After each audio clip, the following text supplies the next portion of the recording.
नमस्कार, next eyes Hindi के चौड़े अंक में आपका स्वागत है। आइए बात करते हैं आज की पहली न्यूज के ऊपर। इस न्यूज को ऑल इंडिया रेडियो ने कवर किया था। हिस्ट्री सेक्शन की न्यूज है जो जीएस पेपर 1 के अंतर्गत शामिल होगी। न्यूज ये है कि national remembers Lala Lajpat Rai on his birth anniversary. राष्ट्र लाला लाजपत राय को उनकी 160वीं जन्म जयंती पर स्मरण कर रहा है। महान स्वतंत्रता सेनानी और स्वदेशी आंदोलन के ध्वजवाहक का जन्म आज के ही दिन सन 1865 में ब्रिटिश भारत के पंजाब प्रांत के तत्कालीन फरीदकोट जिले के धुडके में हुआ था। उनके पिता मुंशी राधा कृष्ण एक सरकारी शिक्षक थे और उनकी मां गुलाब देवी थीं। उन्होंने भारत के स्वतंत्रता संग्राम में महत्वपूर्ण भूमिका निभाई। पंजाब केसरी के नाम से मशहूर लाला लाजपत राय की अक्टूबर 1928 में पुलिस द्वारा लाठीचार्ज के दौरान सिर पर लगी गंभीर चोटों के कारण उनकी मृत्यु हो गई थी। जैसा कि हम सब जानते हैं, उनकी मृत्यु पुलिस ने लाठीचार्ज तब किया जब लाला जी लाहौर में अखिल ब्रिटिश साइमन कमीशन के खिलाफ शांतिपूर्ण विरोध मार्च का नेतृत्व कर रहे थे। उन्होंने उस वक्त कहा, लाला लाजपत राय ने, कि मेरी मौत ब्रिटिश हुकूमत की ताबूत में आखिरी कील साबित होगी। अब इनके और योगदान पर बात करें तो लाला लाजपत राय भारतीय राष्ट्रीय कांग्रेस के गरम दल के नेता रहे हैं। उन्होंने प्रथम विश्व युद्ध के आसपास अमेरिका की भी यात्रा की थी। उन्होंने अनहैप्पी इंडिया और इंग्लैंड डेप्ट टू इंडिया और यंग इंडिया जैसी प्रसिद्ध पुस्तकों का लेखन किया। अब देखिए, इनसे जुड़ा हुआ यूपीएससी ने क्वेश्चन पूछा था वर्ष 2018 में। आइए दिखाते हैं आपको। यूपीएससी 2018 प्रीलिम्स में ए सीरीज का क्वेश्चन नंबर 11 पूछा था। क्वेश्चन ये था कि उन्होंने मैजनी, गैरिबाल्डी, शिवाजी तथा श्री कृष्ण की जीवनी लिखी। वे अमेरिका में कुछ समय के लिए रहे तथा केंद्रीय सभा के सदस्य भी निर्वाचित हुए थे।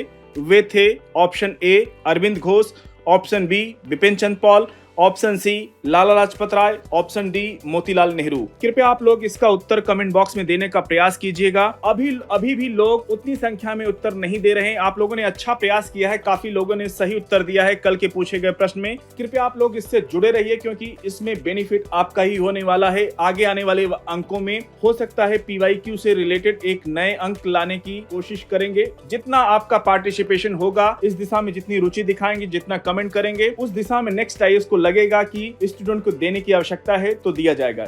इसलिए आपका पार्टिसिपेशन बहुत आवश्यक है। कृपया आप लोग अधिक से अधिक संख्या में उत्तर देने का प्रयास कीजिए। और कमेंट में कहीं कोई शिकायत हो, दिक्कत हो, प्रॉब्लम हो या आपको इससे जुड़ा हुआ प्रोग्राम अच्छा लगता हो तो कृपया आप लोग कमेंट बॉक्स में अपनी राय व्यक्त जरूर कीजिए।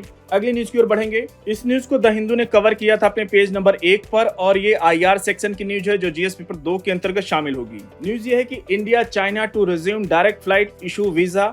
भारत और चीन ने डायरेक्ट फ्लाइट, वीजा, मानसरोवर तीर्थ यात्रा एवं सीमा पार नदियों पर बातचीत और हाइड्रोलॉजिकल डेटा शेयर करने सहित प्रमुख बायलैटरल एक्टिविटीज यानी द्विपक्षीय गतिविधियों को पुनः शुरू करने पर सहमति व्यक्त की है। ये उपाय विदेश सचिव विक्रम मिश्री और चीनी उप विदेश मंत्री सन वेदांग के बीच हुई बैठक के बाद किए गए, जिसका उद्देश्य एलएसी यानी लाइन ऑफ एक्चुअल कंट्रोल यानी वास्तविक नियंत्रण रेखा पर वर्ष 2020 के मिलिट्री टेंशन यानी सैन्य तनाव के बाद संबंधों को सुधार करना है। जैसा कि हम सब जानते हैं कि वर्ष 2020 में जब कोरोना का काल था, उस दौरान भारतीय सैनिकों से चीनी सैनिकों के बीच झड़प हुई जिसमें भारत के 20 सैनिक शहीद हुए थे। उसके जवाब में भारतीय सेना ने कार्रवाई करते हुए लगभग 35 से 40 चीनी सैनिकों को मार गिराया। तब से भारत और चीन के संबंधों में तनाव देखने को मिला था। उसके बाद संबंध बेहतर नहीं रहे, लेकिन अब दोनों देशों को महसूस हुआ, विशेष करके चीन को, कि अगर हम भारत से दुश्मनी लेंगे चीनी इकोनॉमी को नुकसान होगा। और भारत भी अपने पड़ोसियों से संबंध हमेशा अच्छा चाहता रहा है। उस दिशा में भारत की तरफ से पहल की गई और चीन उस पहल में शामिल हुआ है और दोनों पक्षों में निवेश और निर्यात पर प्रतिबंध सहित आर्थिक और व्यापार मुद्दों को भी एड्रेस किया है।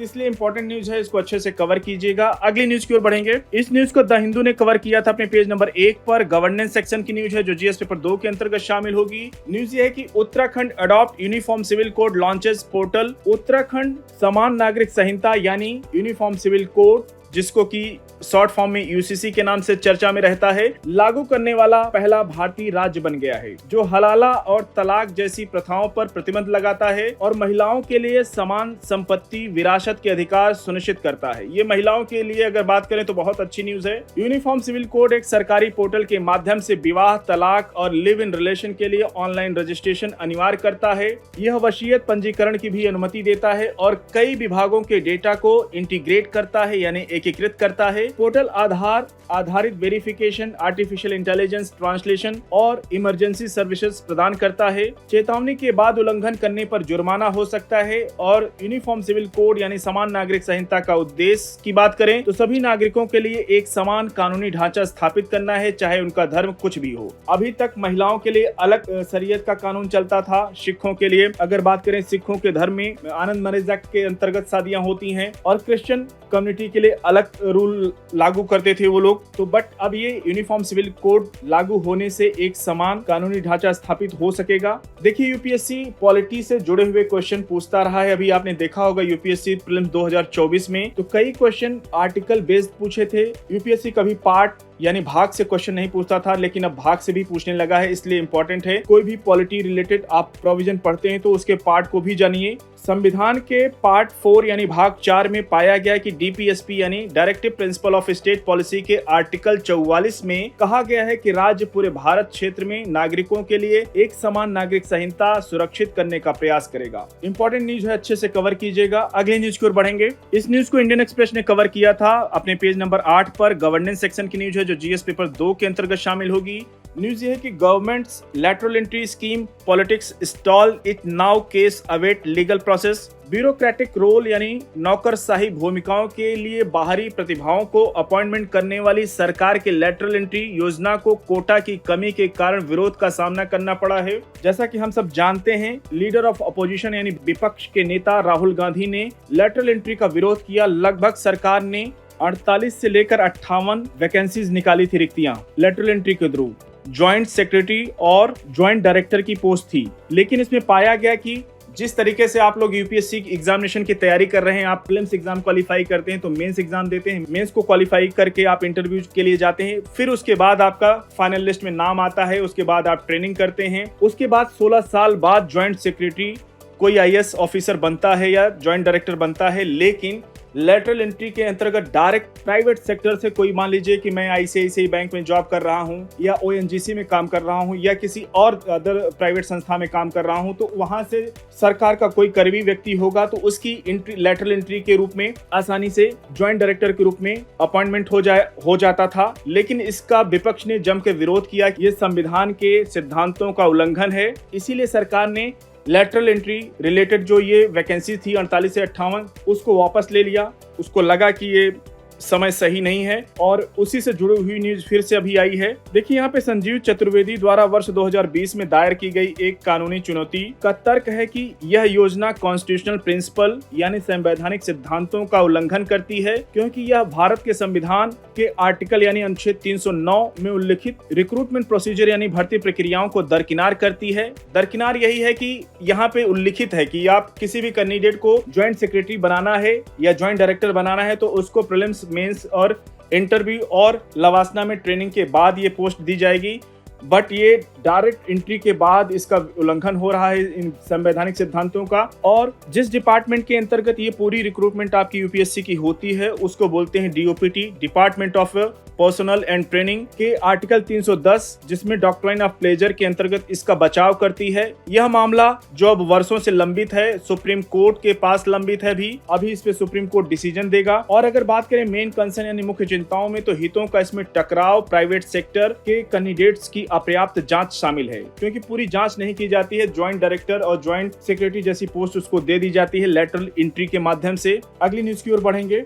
इस न्यूज को इंडियन एक्सप्रेस ने कवर किया था अपने पेज नंबर 16 पर और ये आईआर सेक्शन की न्यूज है जो जीएस पेपर 2 के अंतर्गत शामिल होगी। न्यूज ये है कि India's tie with Indonesia. Bharat और इंडोनेशिया ने नई दिल्ली में प्रधानमंत्री मोदी और इंडोनेशियाई राष्ट्रपति प्रबोवो के बीच बैठक के दौरान समुद्री सुरक्षा, स्वास्थ्य, संस्कृति और डिजिटल कॉपरेशन पर समझौते पर हस्ताक्षर किए हैं। जैसा कि हम सब जानते हैं कि 76वें गणतंत्र दिवस जो भी 26 जनवरी को मनाया गया, वहां पे मुख्य अतिथि के रूप में इंडोनेशिया के राष्ट्रपति प्रबोवो को बुलाया गया था। अब उसी के बाद यहाँ पे भारत में वो स्टे किए, तो अब ये एग्रीमेंट हो रहे हैं। अगर बात करें वर्ष 1940 के दशक में मजबूत मजबूत हुए और उनके संबंधों को वर्ष 1960 के दशक में चीन और इंडोनेशिया के पाकिस्तान के साथ गठबंधन पर अलग अलग विचारों के कारण झटके का सामना करना पड़ा था भारत को, क्योंकि इंडोनेशिया का झुकाव चीन और पाकिस्तान की तरफ चला गया था। लेकिन अब भारत की नीतियों के अंतर्गत अब इंडोनेशिया भारत के करीब आ रहा है। वर्ष 1990 के दशक में भारत की लुक ईस्ट पॉलिसी यानी लुक ईस्ट नीति के साथ संबंधों में सुधार हुआ और अभी जब केंद्र में वर्ष 2014 में मोदी सरकार आई तो